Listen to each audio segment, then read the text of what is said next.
Bonjour, bienvenue à Culture et Politique sur Radio Courtoisie. Richard Haddad au micro avec Pierre-Henri, comme tous les lundis à 17h cette fois-ci, et non plus à 17h30. Changement de grille pour Radio grille. Courtoisie, pour plein d'émissions, dont la nôtre, mais on vous retrouve toujours tous les lundis. Tous les lundis à 17h cette fois. Alors, au programme aujourd'hui... Un coup de gueule, ça faisait longtemps. Oui, pour commencer l'émission. Je crains qu'on le fasse pratiquement tous les lundis maintenant. On pourrait remplir nos émissions de coups de gueule. Il s'agit de la malhonnêteté intellectuelle de certains professeurs ou autres spécialistes en tout genre. Des sachants. Des diplômés. Qui, profitant de leur titre, viennent raconter n'importe quoi. En réalité, ils savent parfaitement que c'est faux. Alors, il ne s'agit pas là d'une opinion, parce que chacun a le droit d'avoir des opinions. Il s'agit de faits juridiques ou politiques ou autres, ou historiques, qui sont juste faux. Et qui sont assénés comme des vérités. Oui, et ils le font exprès. Voilà. Ils le font exprès parce que ce sont des militants politiques avant d'être des professeurs ou des politologues ou des spécialistes dans quelques sujets que ce soit. Ils le font exprès, mais ils ne le font pas avec leur étiquette de militants. Ils le font avec leur étiquette de professeur, si bien que c'est présenté comme une parole sacrée de spécialiste. Et là, en l'occurrence, la semaine dernière ou la semaine d'avant, je ne sais plus, on avait parlé... 2 semaines, oui. Oui, comment s'appelle-t-il ? J'ai oublié son nom. Ou de plein de monde. Du professeur du CEVIPOF. Ah oui, Perrineau. Pascal Perrineau, qui avait dit que les États-Unis ne sont plus une démocratie et que lui-même avait été sur place. Comme et que maintenant, on rafle les gens dans les rues aux États-Unis et ils disparaissent, on ne sait pas où ils finissent. Bon. Dans des geôles comme en Chine, en URSS. Bien évidemment, c'est n'importe quoi. Et bien, il le dit avec un sérieux total. Alors là, il s'agit d'un juriste, d'un maître de conférence. Donc, je rappelle aux auditeurs qu'un maître de conférence n'est pas un professeur, n'est pas un maître de la chaire, c'est-à-dire qu'il ne professe pas dans un amphithéâtre, mais il est juste chargé de travaux dirigés. Voilà, chargé de télé. Ce n'est pas pour minimiser. Puis même, on a de vrais professeurs titulaires de chaire qui racontent n'importe quoi aussi. Aussi. Mais là, en l'occurrence, il s'agit d'un maître de conférence qu'on présente comme un grand spécialiste, alors qu'un maître de conférence est bien sûr spécialiste, par exemple, là, en l'occurrence, du droit constitutionnel. Ce n'est pas non plus une parole sacrée, quand bien même, d'ailleurs, il serait professeur, ce ne serait pas une parole sacrée. Mais encore moins parce qu'il ne l'est pas. Alors, il s'agit de Benjamin Morel. Qu'on voit très souvent sur les plateaux télé. Oui, notamment BFM et LCI, et qui laisse les autres parler pour venir à la fin conclure en un mot qui est devenu banal aujourd'hui, qui est devenu très courant aujourd'hui, c'est dire, en gros, vulgairement, ça voudrait dire, si on lit entre les lignes, causez toujours, c'est impossible, vous rêvez. En gros, il vous explique que, très bien, vous avez fini de jouer avec vos propositions, eh bien, tout ça est interdit par la Constitution, par l'Europe, par la CEDH, donc la Cour européenne de justice. Donc, fermez le banc, il n'y a plus rien à dire, allez jouer ailleurs. C'est un travers très fréquent chez les juristes quand même, qui sont des pinailleurs dans l'âme. On les aime bien, on a plein d'amis juristes, avocats, ce que vous voulez, mais c'est quand même un travers de juriste. Oui, mais peut-être faut-il rappeler aux juristes que le droit... ça se change, les lois, par définition. Ça s'abroge, ou ça se vote pour les nouvelles. Ils nous disent que c'est interdit par la loi ou par la Constitution. Or, tout est modifiable, d'une part. Le problème, ce n'est même pas ça, c'est que c'est faux. Donc là, en l'occurrence, M. Morel, il s'agissait, la conversation était sur l'immigration, le droit de expulser plus facilement les OQTF, etc. Et donc là, le voilà qui nous dit « Ah, mais la CEDH nous interdit de faire ceci ou cela. » On rappelle la Cour européenne des droits de l'homme. La Cour européenne des droits de l'homme nous interdit de faire ça. Alors, et puis il dit textuellement, ça nous amènerait, alors sortir de la CEDH nous amènerait à sortir de l'Union européenne, et rajoute-t-il, même si les deux ne sont pas liés. Mais quand même. Qu'est-ce que ça veut dire, mais quand même? Donc en fait, il nous dit que ce n'est pas lié. Donc en droit, vous savez, quand vous n'êtes pas lié par un contrat ou par une constitution ou par une charte ou par quelques documents que ce soit, eh bien vous n'êtes pas lié, c'est tout. Et donc il nous explique que c'est pas lié, mais quand même, il rajoute ce quand même, et puis on ne peut pas, on doit sortir. Donc en fait, c'est faux. On peut sortir de la CEDH sans sortir de l'Union européenne. Premièrement. Deuxièmement... Et vice-versa d'ailleurs. Et vice-versa. Et deuxièmement, admettons que ça soit le cas, admettons que ça soit lié, eh bien si on sort, qu'est-ce qui va se passer ? qui va nous virer de l'Union européenne? Parce que nous ne sommes pas la Lettonie ni la Slovaquie.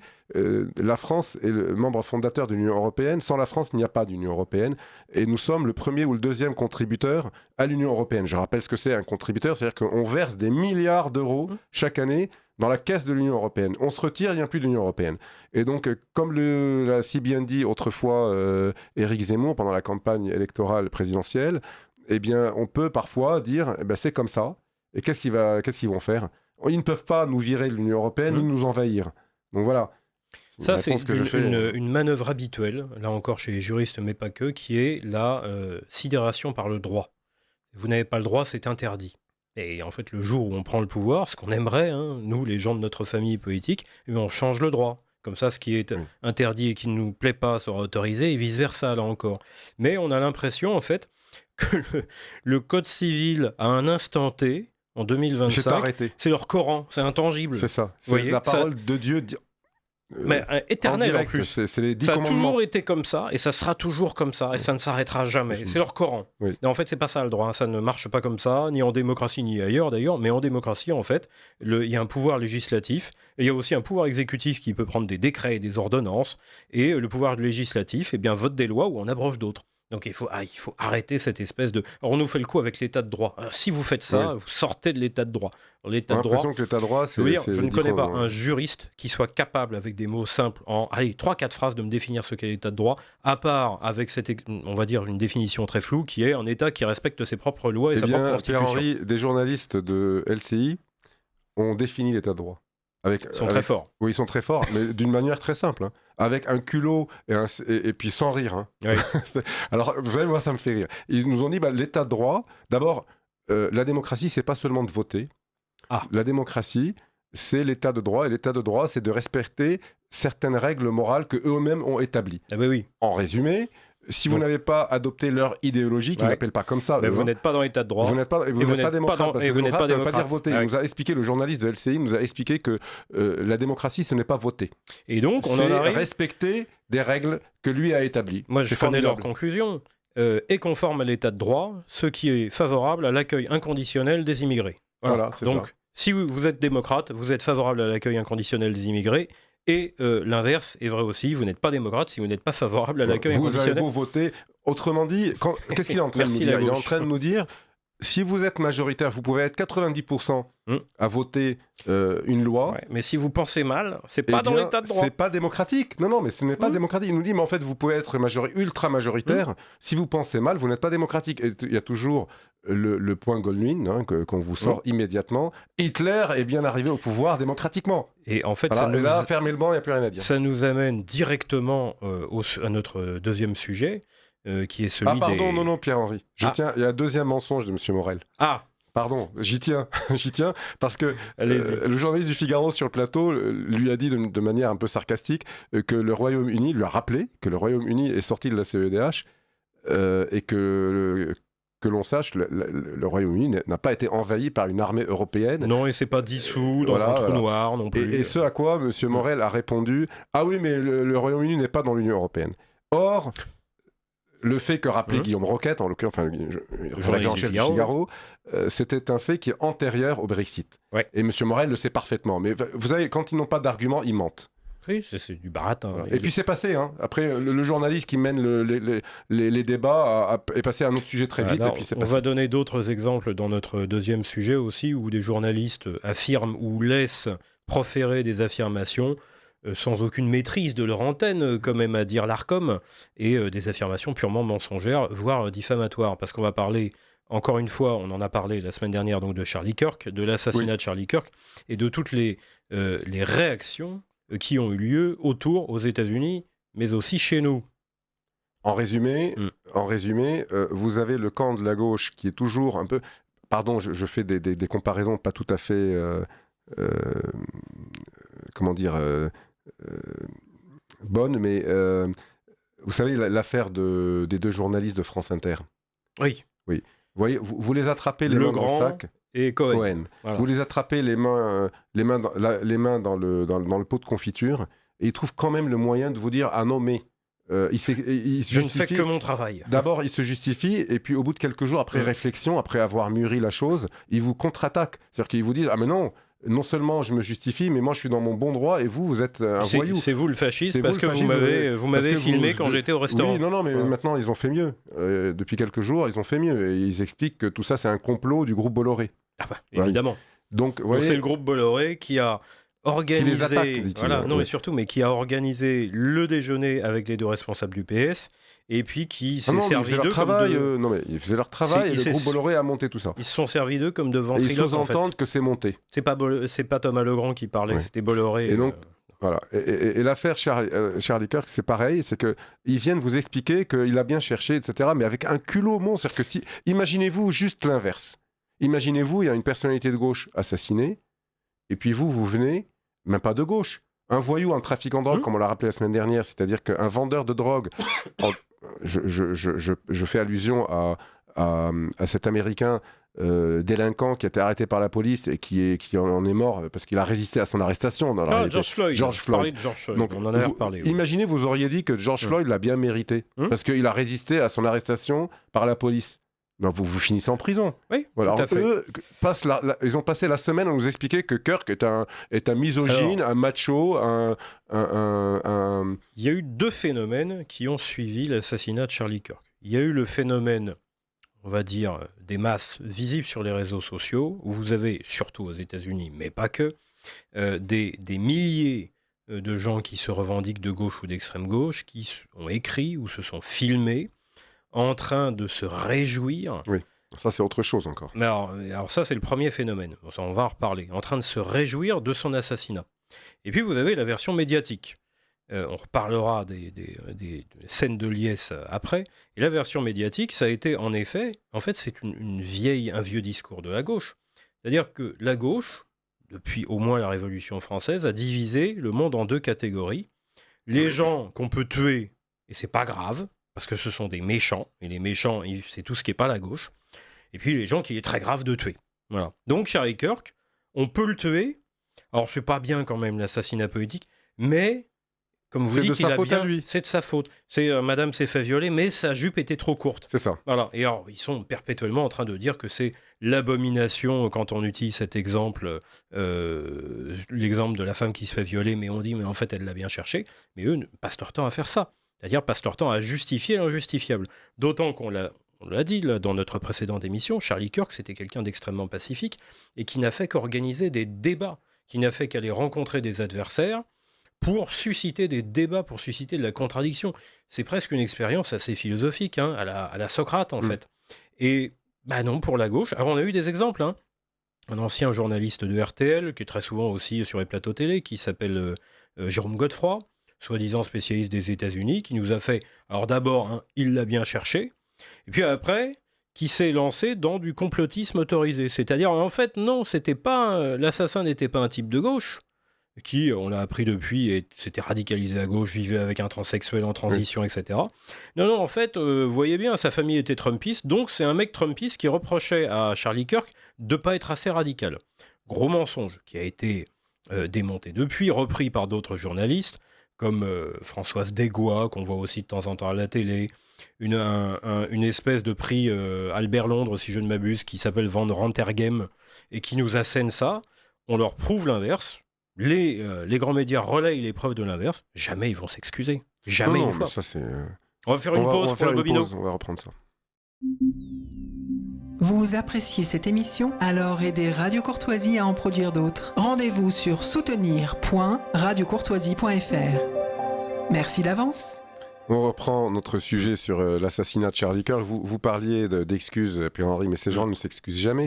Non seulement ils ne s'excusent pas, mais même ils persistent dans leur mensonge. C'est-à-dire que si vous les attrapez si vous leur prouvez que ce qu'ils disent est faux, ils vont essayer de tourner en rond pour dire oui, mais c'est pas tout à fait faux. Voyez. Donc non seulement ils ne s'excusent pas, mais ils persistent. Et puis il y a aussi ils avaient fait ça avec celui qui a tenté d'assassiner Donald Trump. Oui. Ils nous ont dit mais il était au parti républicain puis au parti démocrate. En gros, ils essaient de présenter quelqu'un de marginal, déséquilibré, qui n'a pas vraiment d'opinion, on ne sait pas pourquoi il a tiré sur Trump, c'est pas parce qu'il est de gauche, on ne sait pas pourquoi. Non, pas du en fait, tout. quand on tire sur quelqu'un qui n'est pas de gauche, c'est toujours ou un déséquilibré ou on ne sait pas pourquoi. Mais voilà, en fait, c'est le même phénomène que ceux qui vous éventrent en criant Allahu Akbar. Ce sont toujours des déséquilibrés.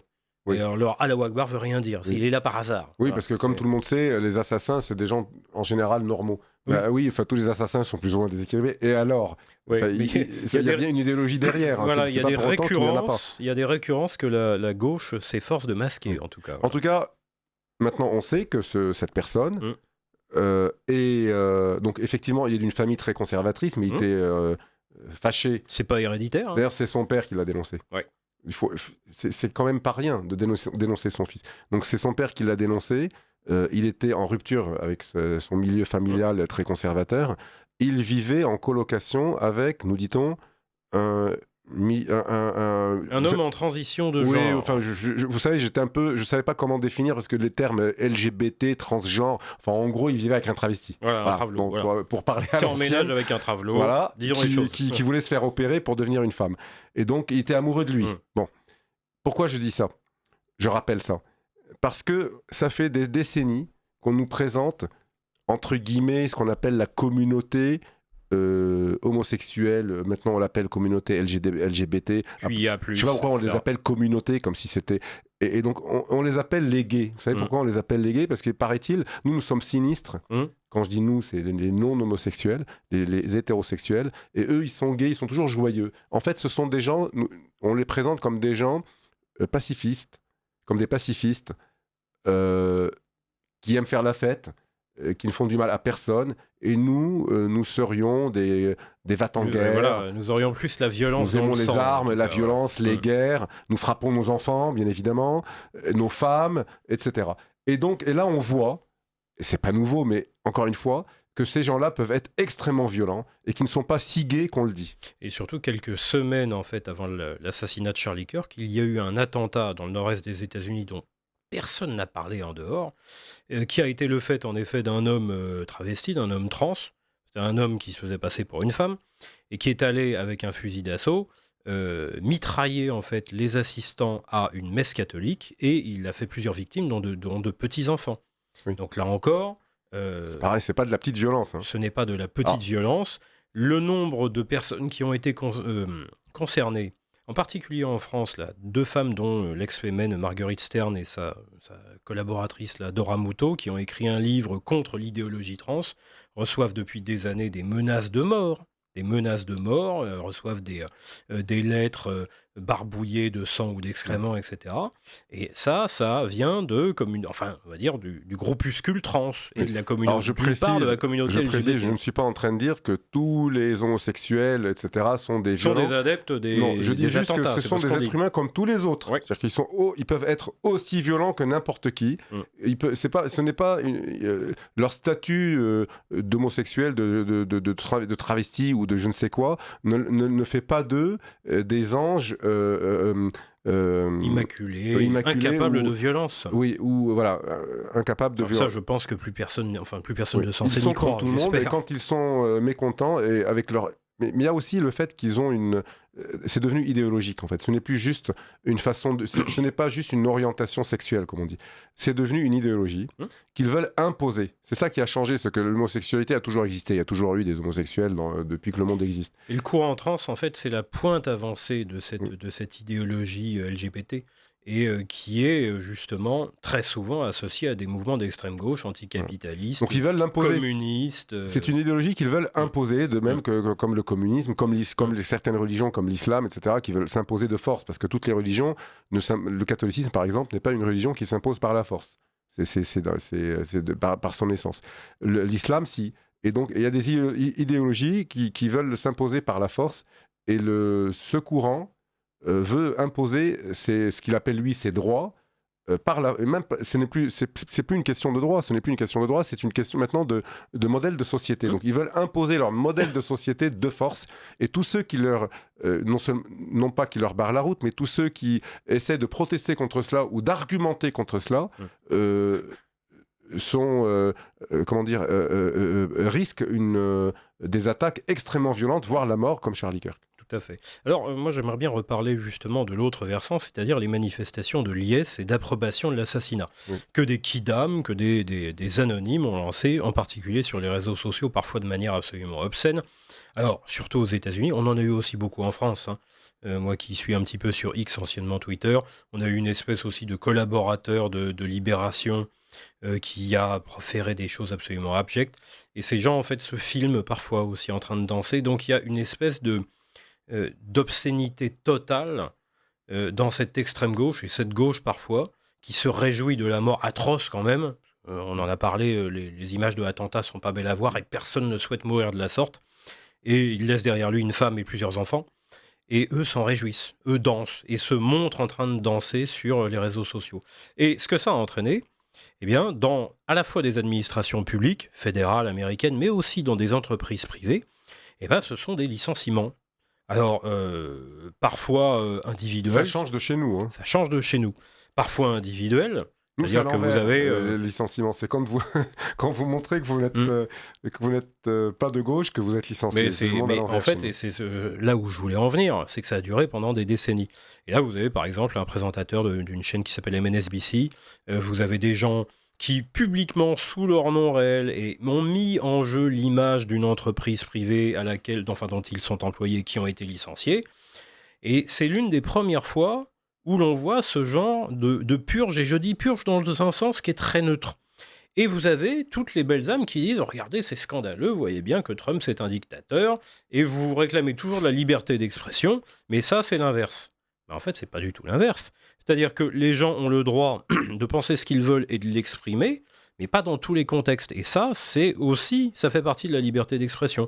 Et une entreprise privée ou une institution publique peut tout à fait considérer que ses employés n'ont pas en tant qu'employés et publiquement à exprimer tout et n'importe quoi, en particulier justifier un attentat.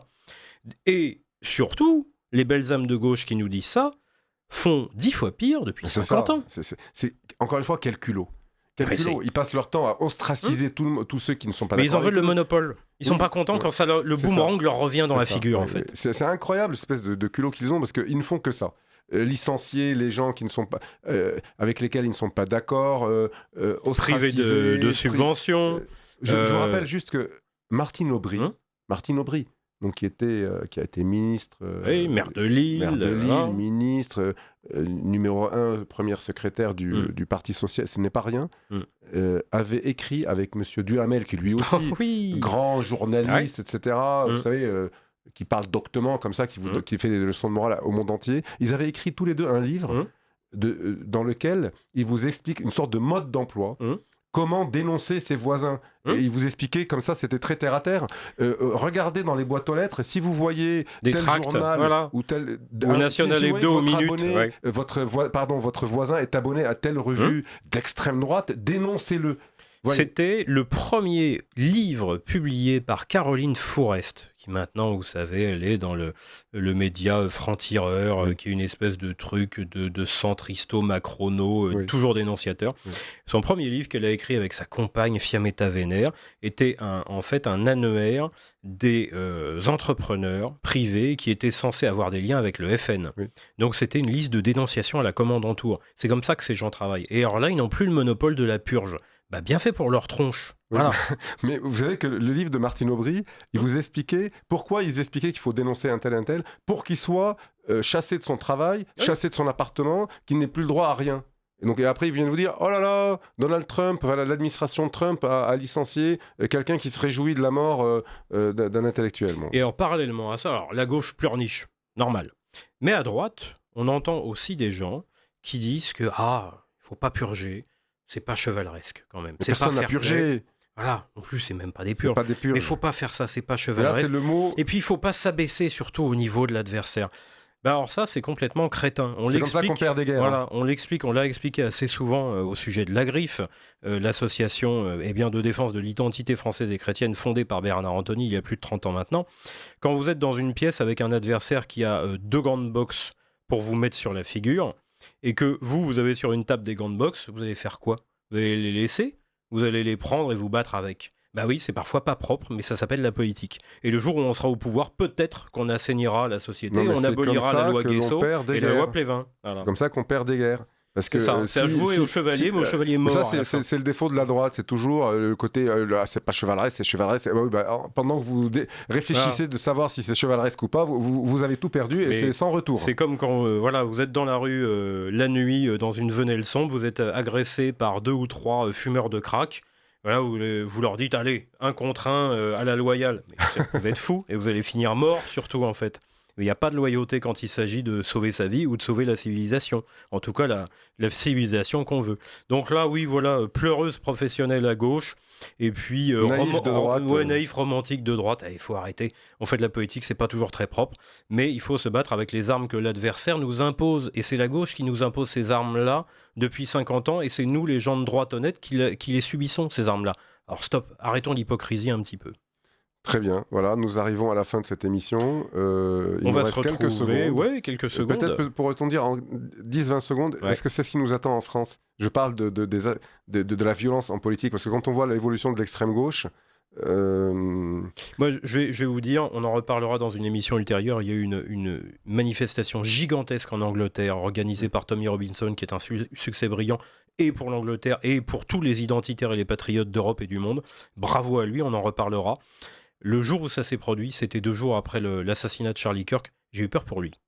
Voilà. Donc, on n'est jamais sûr de rien, mais penser que la violence politique est confinée aux États-Unis ou au tiers-monde, c'est une erreur de perspective. Rappelons-nous qu'il y a eu Action Directe en France. Entre autres, on aura l'occasion d'en reparler. On se retrouve dans une semaine à 17h. N'oubliez pas, nouvel horaire pour Culture et Politique. Merci, à lundi prochain. À lundi prochain.